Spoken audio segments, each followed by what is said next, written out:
Today we head uptown and take a closer look at what's happening in Harlem, both the east and west sides.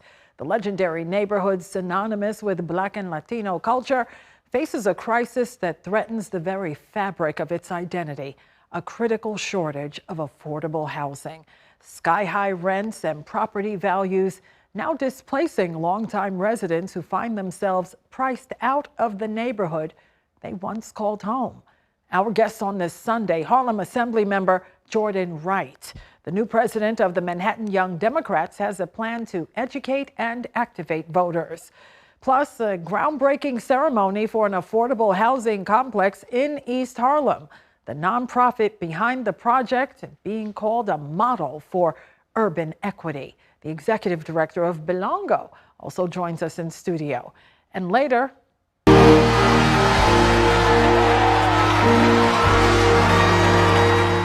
we switch gears and reflect upon the legacy of Jesse Jackson. Democrats saluted the civil rights icon during his final appearance at the DNC in 2024. That and so much more happening now on In Focus.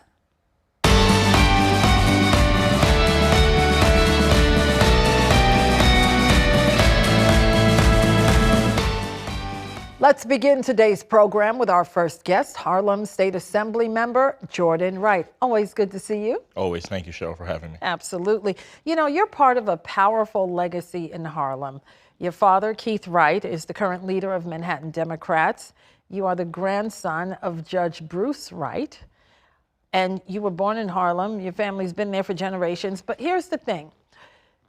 People your age, young people, generally cannot afford an apartment in Harlem anymore. Now that you're in a position of leadership in the State Assembly, what do you want to see done about that?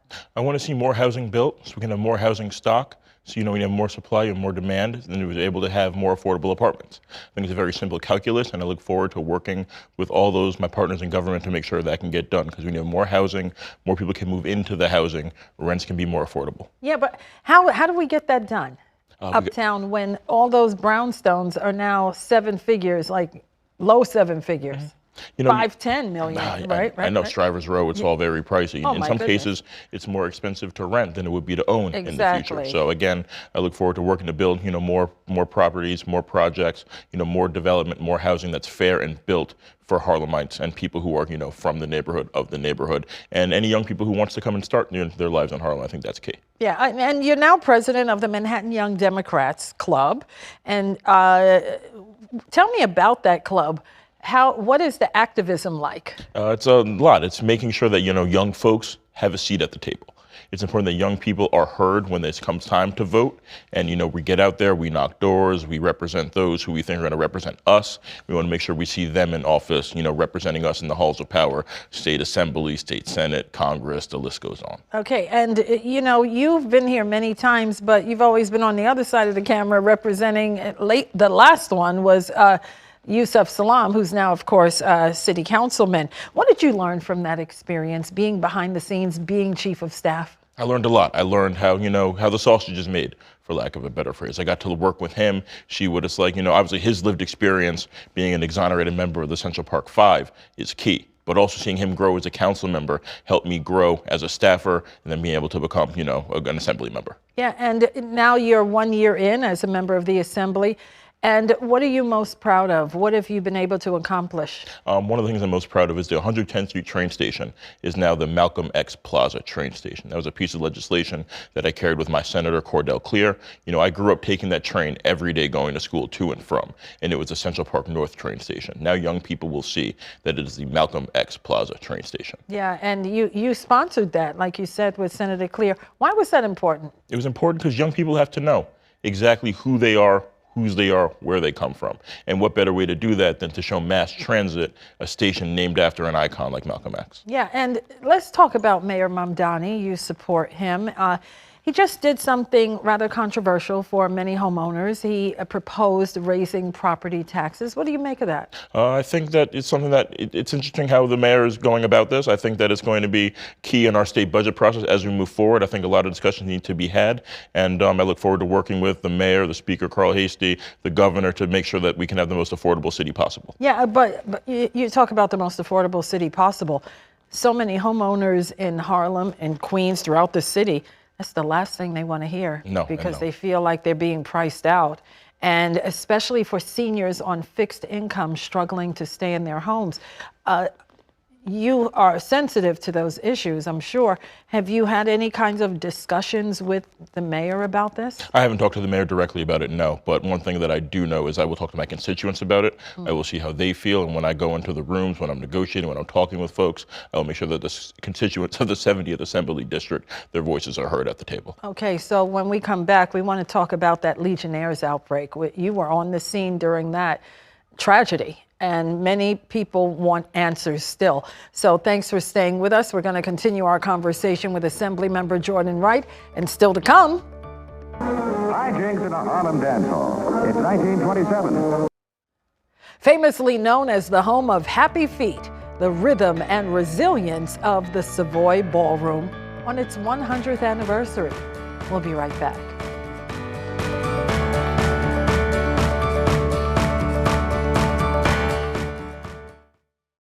Young kids, 6 and 7 years old, being recruited to gangs by 16 and 17-year-olds at the very school my grandmother used to work at that my father spoke about, PS 197. Yeah, that's Harlem Assemblymember Jordan Wright in June of 2024, getting out the vote with Democrats uptown. Thanks for staying with us as we continue the conversation with the Assemblymember. So let's talk about public safety. You were right there saying, across from that school, right, that children in elementary school being recruited by gangs in your district. Is the NYPD doing enough about the gang problem uptown? I think the PAL Center is a good place where people can come, young people can go to get off the streets, have something else to do.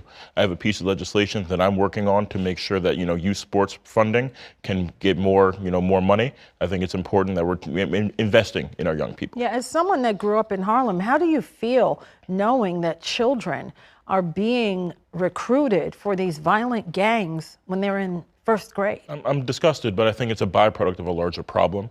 I think it's important that we give our young people somewhere to be, and we give our younger people something else to do as well, so they're not dependent on the 16 and 17-year-olds if you're a 6 or 7-year-old to be recruited to a gangs at a young age. Yeah, I want to pivot now to the Legionnaires outbreak last summer. 6 people died, and you were on the scene during press conferences with your colleagues in the Senate and in the City Council. What's being done to make sure this doesn't happen again? First of all too often, Black and brown communities are the ones that suffer from these outbreaks, and it's sickening. And one thing that I'm working on, I have a piece of legislation that I've moved through the Cities Committee in the New York State Assembly to have more regulations for buildings to make sure that you know when, if you're a resident, you know when there's been an outbreak in your building. You understand that the cleaning towers have to be cleaned more frequently, and make sure property owners have reasons to do that. So I'm looking forward to using those 3 tactics to make sure the legislation can get passed, and then we can have less of these outbreaks, because even 1 death is far too many. 1 is far too many. 6 is outrageous. Why do you think, to your point, that this is happening more in Black and brown communities? It's happening in the Harlems and parts of the Bronx. We don't hear about this happening on the Upper East Side. Why do you think that is? I think it's too often we're underinvested in. And I think it's incumbent upon, folks in our communities to take care of our communities. And I think it's important that we're, fighting for what we need in Harlem to make sure that we don't have these outbreaks and these situations, and we start, talking about the good things. We're not always just focused on the negative things that are happening to us. Yeah, let's talk about universal child care. That's another top priority for you. It's a hot topic in the governor's fiscal budget. What do you want Harlem to get out of this? Because it's going to be like, who's getting what from this big investment in universal child care? I think it's important that Harlem is getting everything it can from universal child care. If your children are taken care of, then you know that you can go to work as a grown person. You can make sure that your family's taken care of if you know your child is, having somewhere safe to be while you're at work, while you're taking care of the family. Yeah, and you also recently spoke about wanting to push through the Sports Wagering Act. Tell us what that is and why you support it. So the bill I have is to make sure that the youth sports programming can get more funds from the DraftKings, the FanDuel, to get more investment from them. And I think, those of us who, take part in sports gambling, I don't think they would have an issue with their funding going towards youth sports programming. So you're saying that all of these apps, these gambling apps that are making millions of dollars, you want it reinvested, yes. Right? Right now, some of the money goes towards youth sports programming, but I think more of it should go towards youth sports programming. Okay, and how is that?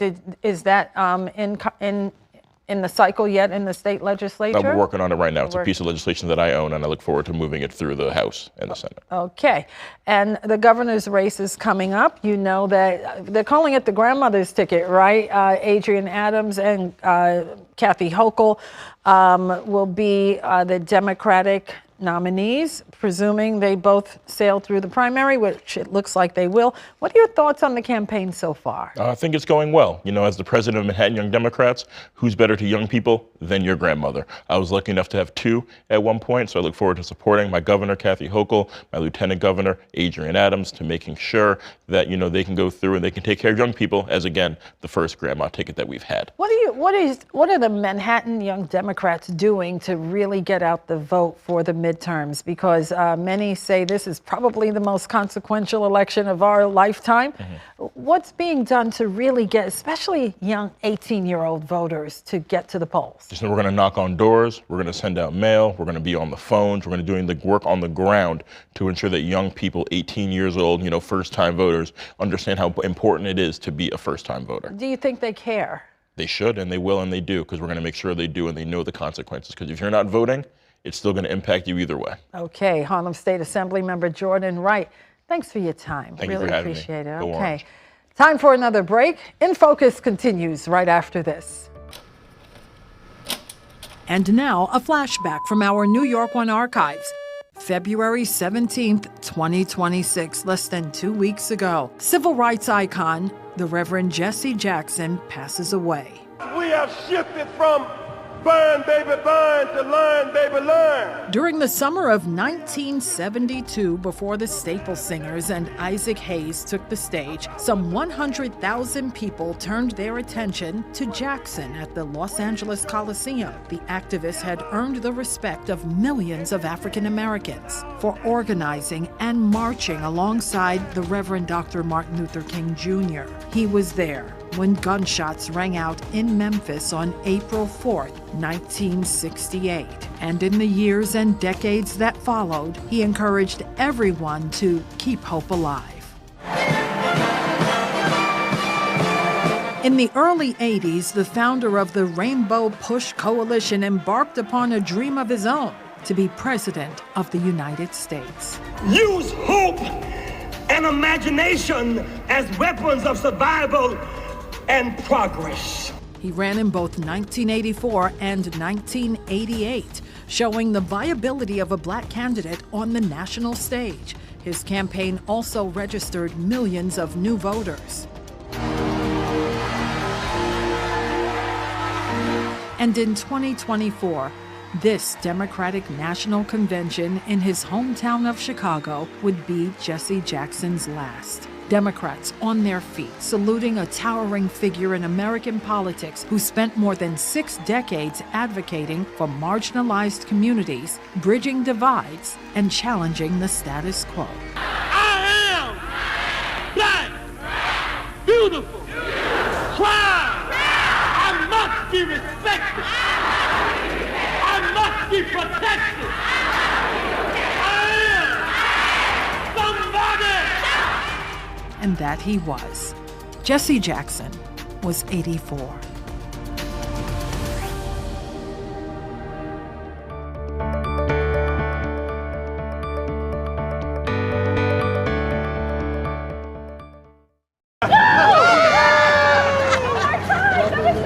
On February 18th, a groundbreaking ceremony in a former NYPD parking lot in East Harlem.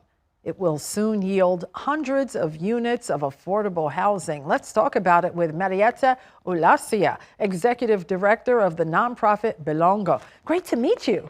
Nice to meet you too. I'm glad to be here. Yeah, and I'm glad you're here too because this is a big deal. The development is called Timbale Terrace. Timbale Terrace. Timbale Terrace, and will create 341 units of, tell us more.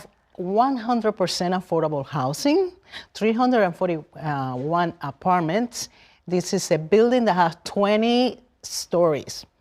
And the first two floors is our center, Casa Belongo. It's a cultural center for the community. And the apartments, 97 of those units are supported housing for people transitioning out of homelessness. And two nonprofits, yours included, are leading the way.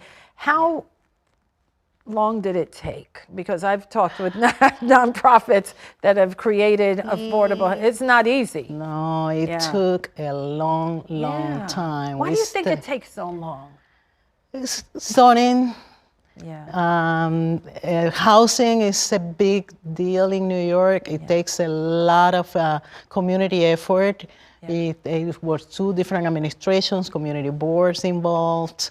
Also, the land itself needed to be, there was a rezoning for that, a system, and the land belonged to the New York City Police Department. Right. So we needed to go through all that process, but we started before the pandemic. Wow. In 2018. And here we are, 2026, and you're just having the groundbreaking. So what's the timeline for this to be built? When will doors open? Well, today was the groundbreaking. Right. So it will start today. We are hoping to open our doors on 2028, probably mid-2028 or fall of 2028. Yeah, and Mayor Mamdani was at the event. You're very happy about that. Tell us why he is fully behind this project. I think he's committed to affordable housing for New Yorkers. He has lent his support to any project that represents the ability for New Yorkers to stay in the city. Because according to him, a lot of New Yorkers are living in New York, they cannot afford to live in the city. So having a building with 100%, 341 apartments of affordable, and when I say affordable, it's very, very low. That's good. It is something that he is part of his agenda. He's behind it. Yeah. And we are also committed to provide cultural activities for all those tenants and for all of New York. And speaking of cultural, you had a celebrity on hand. We have a celebrity on hand. Arturo Farrell is the founder, and he's also the artistic director of Belongo, which is now the organization's name. It used to be the Afro-Latin Jazz, founded by Arturo Farrell in 2007. And he's still fighting together with us to get this beautiful project for the community. Yeah, and so Belongo is going to be the cultural anchor of this complex. This is right on time for East Harlem, but you know what, Marietta? It's also a drop in the bucket for the need of affordable housing in all of Harlem. Yes. What do you make of that? Well, it's the beginning. Yes, I would say. Right. We have to start somewhere. Yeah. And as you say, it's just a drop in the bucket. Yeah. But we need to start with that first drop. Yes. And I think by having a cultural hub in there, it will create the necessary synergies to start building more. Yeah.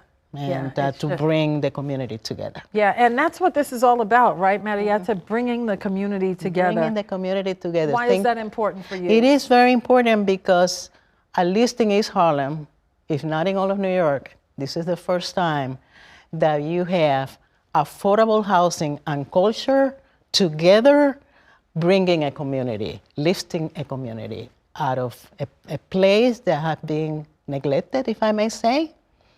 For now, these two nonprofits are working together to build not only a cultural center, but a place to be, a place where people feel welcome And a sense of belonging. That's what we call Belongo. Belongo, and a place to call home. And a place to call home. So glad you could come in and tell us all about this firsthand. Congratulations on the project. Thank you so much for having me.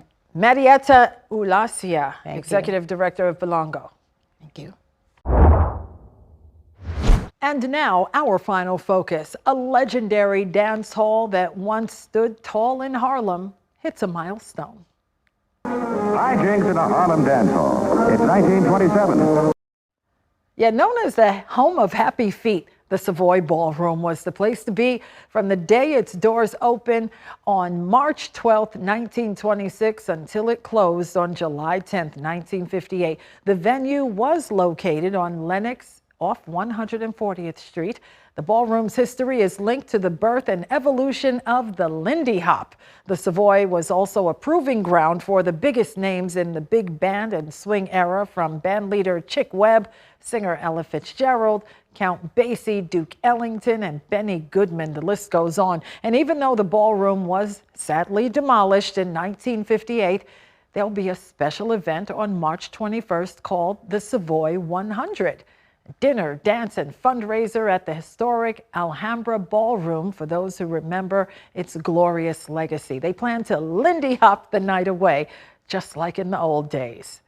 Thanks for watching In Focus. I'm Cheryl Wills. We appreciate you spending your Sunday with us.